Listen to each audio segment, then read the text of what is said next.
there's this group they put a full page ad in The Economist in 1999.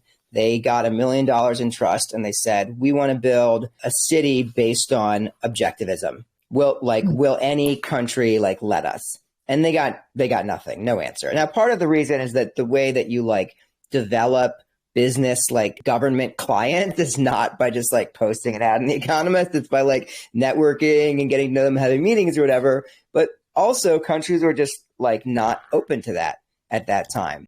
And so that group actually pivoted to try to build a really early digital currency and stock market and digital incorporation, which did not work out.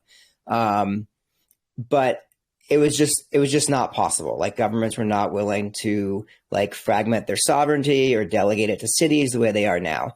And so I said, well, if the goal is to enable startup countries, then this is often done on the new frontier, right? And if we can open up a new frontier, then we can build new societies with new rules. And so I looked at seasteading, and it just came partly from that Yahoo group of the ocean cities.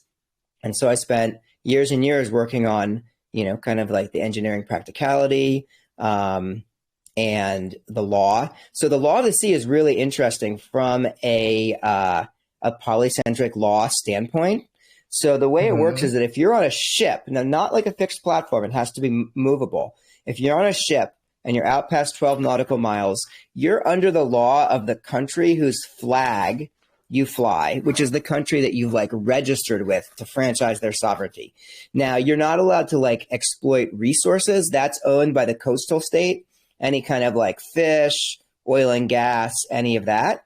But what's happening on the ship is regulated by this country that you're franchising sovereignty from. This is the United Nations Convention on Law of Sea, Admiralty Law. So it's actually this competitive virtual association.